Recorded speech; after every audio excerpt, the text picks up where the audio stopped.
In less than 90 days, my wife, 2 kids, and I are moving to Costa Rica.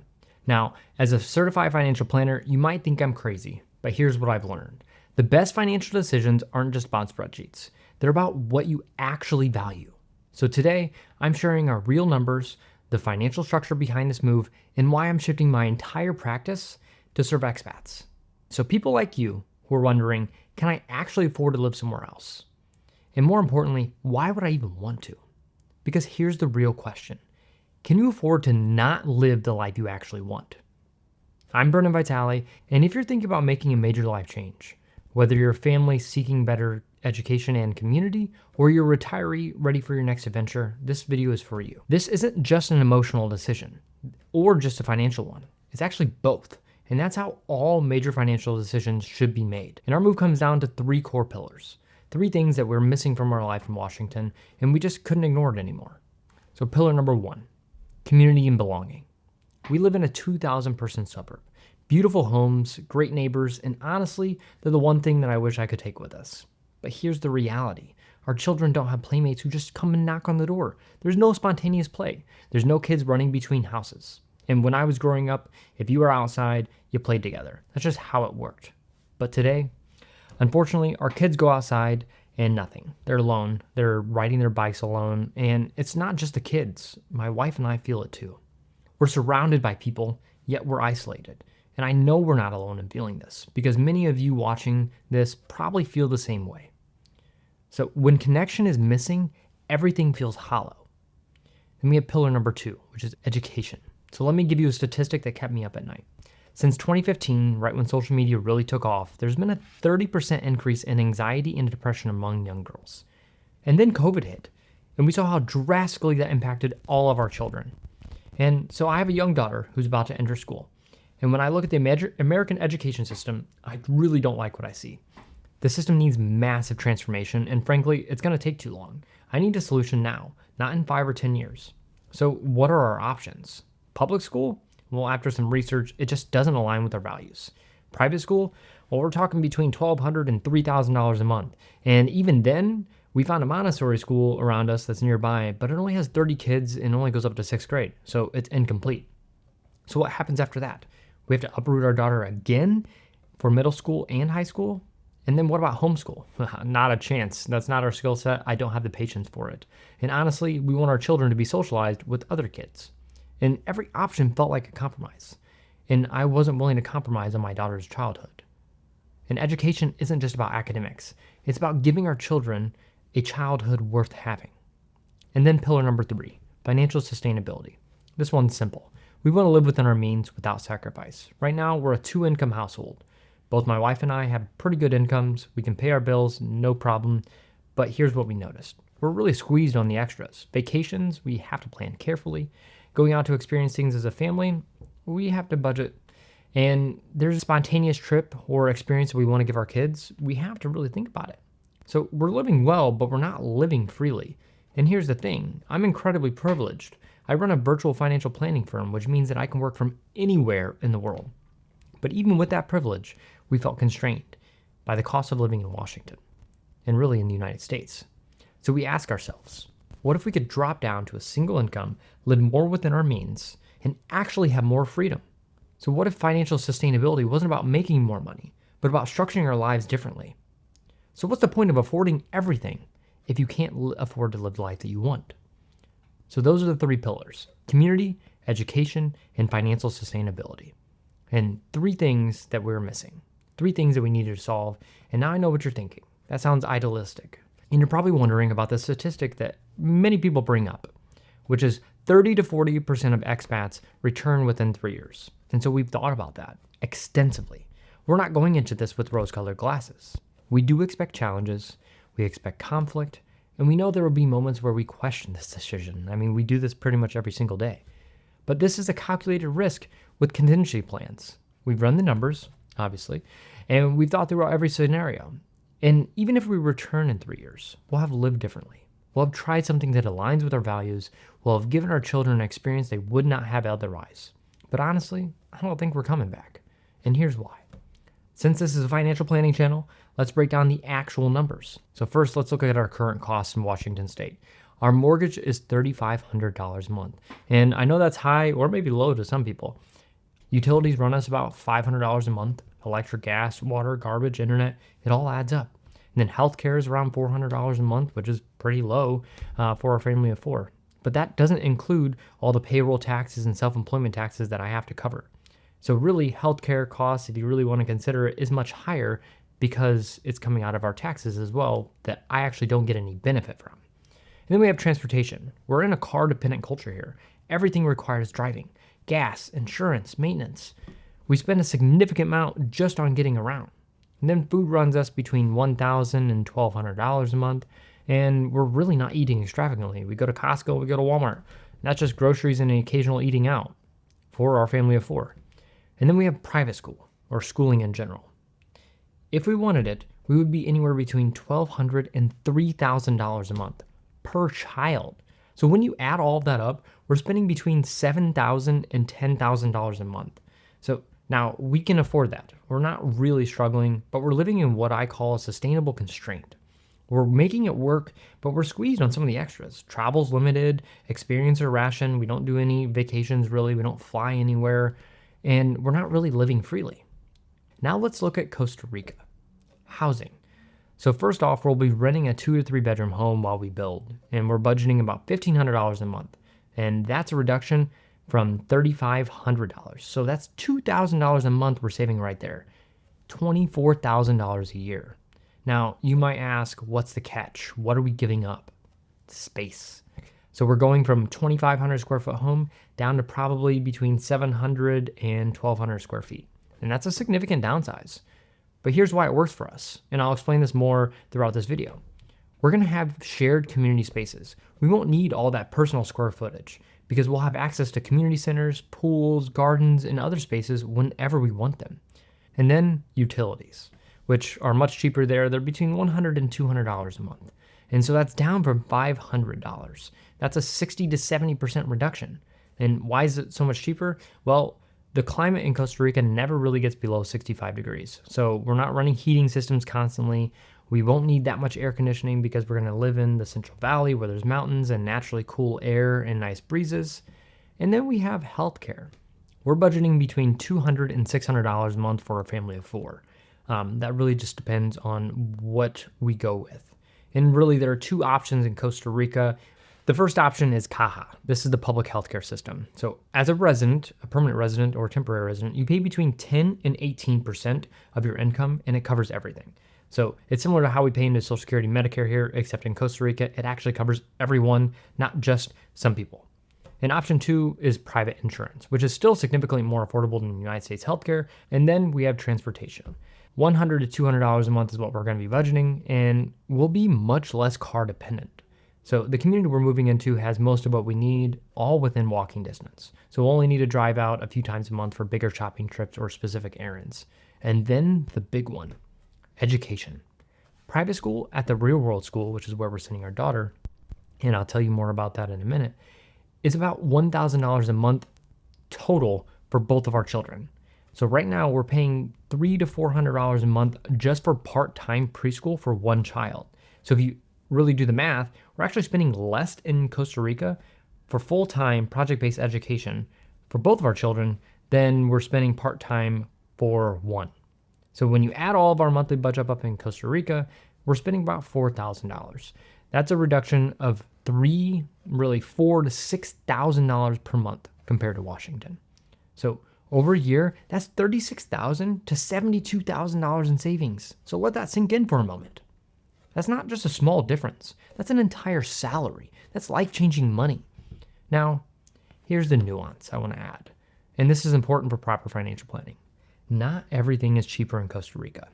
Imported goods cost more, electronics, appliances, cars, all of these have significant import taxes. So, for example, a KitchenAid stand mixer costs about $600 in Costa Rica versus $300 in the US because they're built here in Michigan. That's double. And same with the Vitamix blender. And same with cars. Cars in Costa Rica are significantly more expensive because of the import duties. So here's our strategy. We're traveling down there with 10 to 12 suitcases. That's it. We're taking our clothes, our KitchenAid and Vitamix, and a few of the kids' favorite toys. Everything else, We've sold most of it already or are donating it. So our cars, our furniture, most of our possessions, our house, gone. We'll buy what we need in Costa Rica, and we factored in all those costs into our budget. So we know a car will cost more. We'll need to furnish our home, and we've accounted for all of it. Because here's what we're optimizing for. We're choosing community over square footage. We're choosing connection over convenience. We're choosing experience over possessions. And we're saving money. That's the financial logic. So now let me show you what we're actually moving into. So we're not just moving into Costa Rica, we're moving into an intentional community called Ecovilla San Mateo. And no, this is not a commune. Let me be very clear about what this is. Ecovilla San Mateo is a community of 285 lots spread across 6 different neighborhoods. It's located in the Central Valley of Costa Rica, specifically in an area called San Mateo. Each neighborhood has its own community center, its own community kitchen, its own community garden, its own community pool, and its own yoga shala. So the entire community has 25 kilometers of trails that wind through the property. And we're right next to the Rio Machuca, so there's river access. And then the real world school. That school where my daughter will attend and my son will attend is within walking distance. And now here's what's important to understand. You own your own private lot. You build your own house, whatever size you want within the community guidelines. This is your property. But you also have access to shared spaces whenever you want connection. So want to have a quiet morning at home? You can do that. Do you want to go to the community pool where there'll be dozens of other little kids for your children to play with? I can absolutely do that. Do I want to use a community kitchen to host a dinner with neighbors? Well, you can do that. Do you want to walk to the yoga shala for a morning meditation?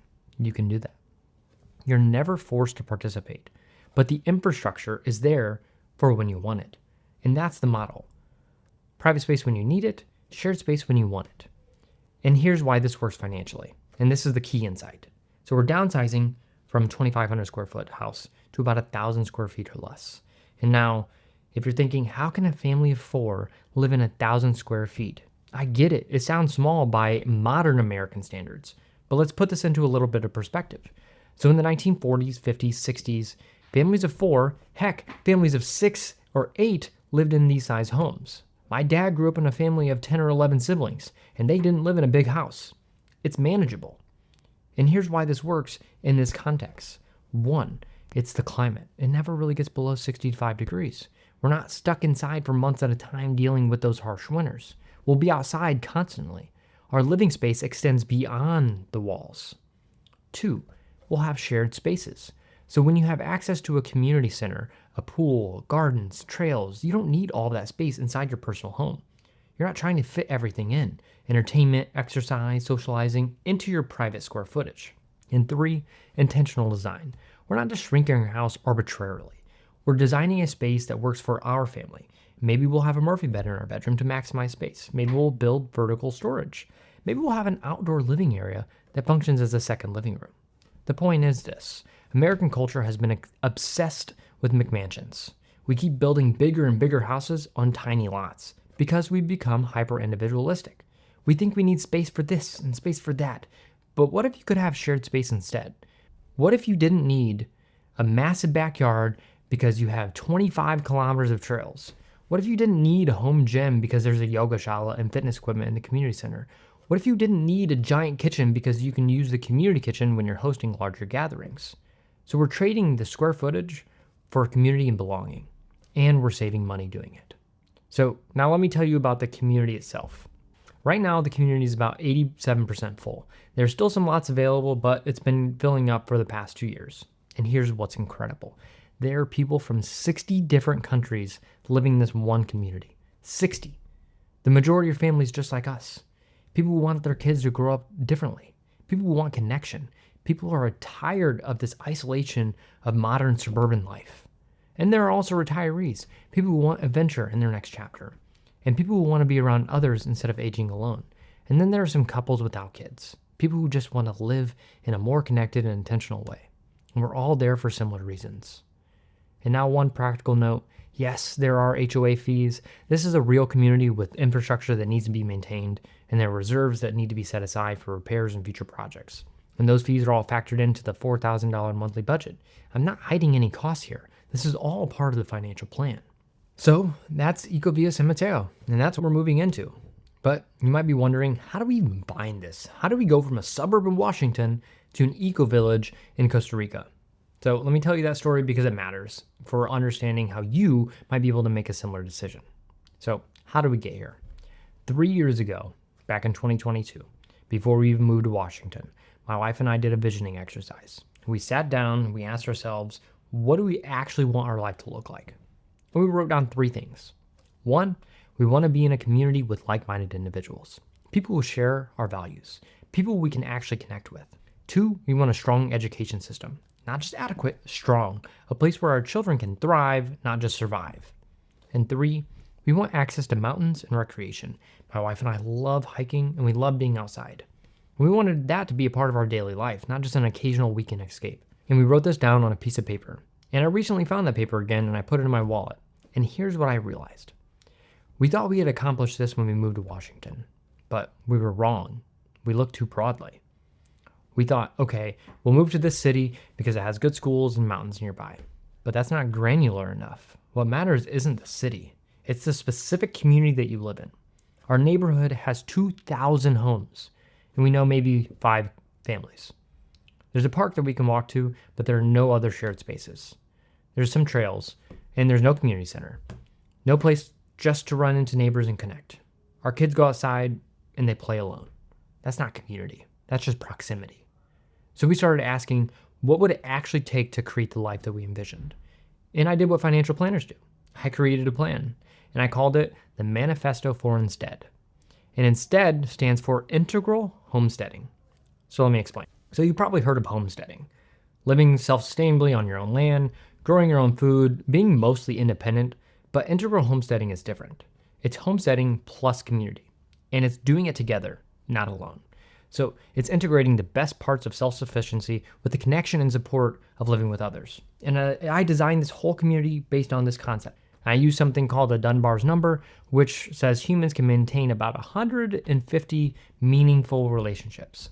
So I designed a community for 150 households broken into 5 neighborhoods of 30 households each. Shared resources, shared infrastructure, shared purpose. I priced it out here in Washington. $15 to $45 million, depending on how much we built ourselves versus hiring contractors to build the house. The timeline was between 3 to 10 years to make it happen, and I had about 5 people ready to go. And here's the thing, my daughter starts school next year, so it wasn't going to work. So I had to expand my search. I had to start looking at other countries. And I even looked in the United States. So Portugal was on the list. It had beautiful scenery, growing expat community, reasonable cost of living, but there's the language barrier. Portuguese is not an easy language to learn, and I didn't have the years to learn it.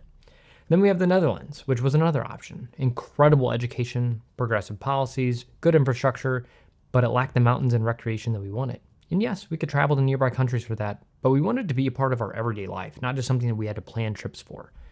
And then there was Costa Rica. So I had studied Spanish for 5 years. I'm not fluent, but I'm not even really conversational, but I can learn. Costa Rica has mountains, incredible biodiversity, and a stable democracy.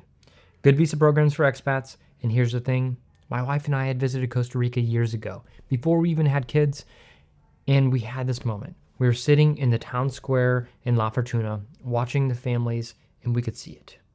We could see our future children playing there, running around with the other little kids, laughing, free. And that image has stuck with me ever since. And then years later, when I was researching intentional communities, I found a couple different ones. Alegria Village, Ecovilla San Mateo. And it was everything I had tried to design in Washington. It already existed. It had the neighborhoods, the shared spaces, the infrastructure, the school. It had everything. And we could have this now, or soon, because we have to build. Not in 10 years, now. So sometimes the financial decision becomes clear when the life decision aligns. So we could spend a decade and tens of millions of dollars trying to build something in Washington that might not even work. Or we could join something and co-create what's already thriving in Costa Rica for a fraction of the cost and a fraction of the time. The math is obvious, but there's still one question we had to answer. Why couldn't we make this work in the United States? And our family questioned us very heavily for this. And I honestly think there are a few reasons. One is healthcare. Healthcare in the US is rising in cost and declining in access. It's manageable, but we're not where we wanted to be long term. And it's really only getting worse. And two, probably the biggest one, is education. Like I said earlier, the education system in the United States needs massive reform, and that's not happening fast enough for our timeline. And three, culture. I'm not going to get into this too deep, but I think the US is at a crucial inflection point where we could go in a variety of different directions. And thinking about our children and the future generations, it felt like a risk we weren't willing to take. So Costa Rica became the answer. It had the community, it had the education, it had the lifestyle, it has the financial sustainability, and we're ready to make it happen.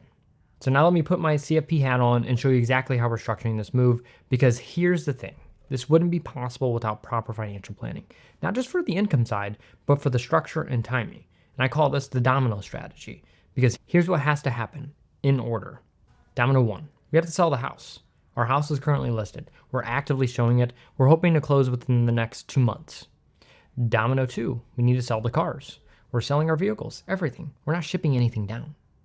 Domino 3, moving to Costa Rica. Our target is January. As soon as the house closes, we're gone. Domino 4, renting while we're building. So we're going to be renting a 2 to 3 bedroom home for about $1,500 a month or less while we build on our lot. And this could take anywhere between 6 and 12 months, depending on the build timeline and the weather. Domino 5, close on the house sale. So the money from our house sale funds the build for the house.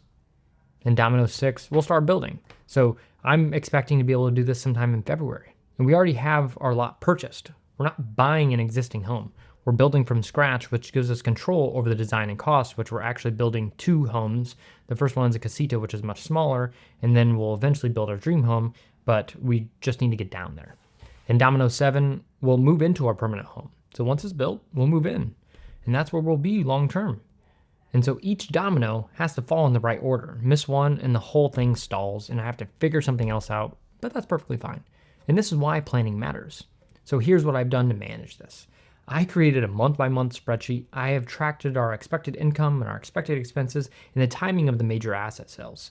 And I identified what's within our means, what's beyond our means, and what our margin is. So I calculated our pressure points and when does the house have to sell? What if it takes longer than expected? How much runway do I have? And I built in contingency buffers. And this is actually kind of what the CFP training does. It helps you think about where you're at, where you want to be, and we figure out how to get there. Because it's not just about investing or retirement accounts. It's about structuring your entire financial life to support the outcomes that you want. And that's why financial planners like me exist. But if you're serious about making a move like this, you really do need someone who can help see the whole picture. Now, there's one more piece of this that I want to talk about, and it's not strictly financial. It's the practice of non-attachment. Over the past 2 months, we've sold or donated 60 to 70% of all of our possessions. My wife, who really loves fashion, has given away about 60% of all of her clothes, and there's still a lot left, but that was huge for her. And she did that freely. I sold my golf clubs. I love those clubs. I'm selling my car, an EV6 that I absolutely love driving. The kids are only keeping their favorite toys. So we're traveling to Costa Rica with 10 to 12 suitcases. That's it. Everything else is gone. And here's what's surprising. It's been liberating. There's a Buddhist practice of non-attachment. The idea that everything you own owns you back. Every possession requires maintenance, space, and mental energy. So when you let go, you create room. Room for what matters. And financially, every possession we sell is funding our new life. Every item we release reduces our overhead and increases our freedom. Letting go isn't loss, it's liberation. And that's the practice we're embracing. So why am I shifting my practice? So here's where you come in. After going through all of this, the research, the planning, the emotional work, the financial structuring, I realized something. I'm uniquely positioned to help people with exactly 2 questions. Question 1, is this financially reasonable? Question 2, is this really what you want? And I can help you answer both. So let me tell you who I now serve. First, families seeking better education and community. So if you have kids, ask yourself this. Am I giving my children the childhood that I want for them? Not the childhood that society expects, not the childhood that's just easiest or convenient, but the childhood you actually want for them. And if the answer is no, we should talk. Second, retirees wanting adventure with purpose. So if you're approaching retirement or already retired, ask yourself this. Am I living the life I actually want or just the one that I've defaulted into? Are you doing what you always said you'd do when you retired? Or are you just existing? And if it's the latter, I'd say let's talk. And third, anyone feeling isolated despite being surrounded by people. And if you related with what I described earlier, living in a neighborhood full of people but having no real connection, this might be your path too. So here's what I provide. One is emotional alignment through life planning. I help you figure out exactly what aligns with your values. I work through your fears and concerns. I make sure you're making a decision for the right reasons, not just because it sounds exciting or because you're running away from something, because that's what we don't want. We want you going towards something, not away. 2, financial structuring. I run the real numbers, real projections. We look at the tax implications because, by the way, moving abroad doesn't make your U.S. tax obligations disappear. And we look at estate planning for expats because what happens to your property abroad if something happens to you, which is very important. We look at visa costs, relocation budgets, and ongoing expenses. This is the CFP work. And there are 3 connections. I'm not a realtor, but I'll connect you to one. I'm not an immigration attorney, but I'll connect you to one. I'm not a tour guide, but I'll connect you to communities that you should probably visit. And what I do is the financial and emotional guidance. I connect you to experts for everything else. I focus on what I do best. You get access to the rest. Here's what I'm documenting. On this channel, going forward, I'm covering the visa process step by step. You can see what's actually required. I'm documenting tax filing as an expat because this is confusing for most people, and I'm going to make it clear. I'm going to be tracking the building costs in Costa Rica so you know what to expect if you decide to build. I'm sharing the community integration process, what works, what's hard, and what surprised us. That'll probably be on my personal channel. And I'll do deep dives on healthcare education options beyond the real world school. And I'll explore intentional communities around the world because Ecovilla San Mateo isn't the only option. There are thousands of communities like this in Portugal, Mexico, Ecuador, the United States, and beyond. So this is becoming your expat financial planning resource, especially if you're interested in intentional communities. Because here's the thing. I'm done being a normal retirement and estate planner. Yes, I can do that. Yes, I'm qualified. And yes, you can find 100 other CFPs who offer the same service. But I'm offering something different. I'm helping you answer the question, can I afford to live the life I actually want? And then I'm helping you structure it so that you can. That's the shift. That's the pivot that I'm making. And that's what I'm building. So if you've ever thought about living abroad, start asking yourself 3 questions. What do I actually value? Not what society said you should value. Not what your parents valued. Not what your neighbors valued. What do you actually value? Question 2. What life do I want for myself? And if you have kids, for my family. Visualize the picture, paint it, be specific, write it down. What does a Tuesday afternoon of that life look like? What does a Saturday morning feel like? Question 3, am I living that life right now? And if the answer is no, then the next question is simple. What are you going to do about it? For us, the answer was Costa Rica. For you, it might be Portugal or Mexico or Thailand or somewhere that I haven't even heard of or thought about. But the framework is the same. Align your finances with your values. Structure your life around what matters. And you have the courage to make the leap. I'll be documenting everything. The move, the integration, the building process, the financial reality, the cultural adjustment, the challenges, the wins, all of it. If you want to follow this journey, subscribe to this channel. Hit that bell icon so you don't miss the updates. And if you're serious about making a move like this, and not just curious, but actually ready to explore what's possible, there'll be a link in the description to schedule a meeting with me. So let's talk about whether this makes sense to you. Let's run your numbers. Let's figure out if you can afford to live the life you actually want, because here's what I've learned through all of this. The biggest risk isn't making the wrong decision. It's never making the decision at all. So I'm Brennan Vitali. Thanks for watching, and I'll see you in the next one, maybe in Costa Rica.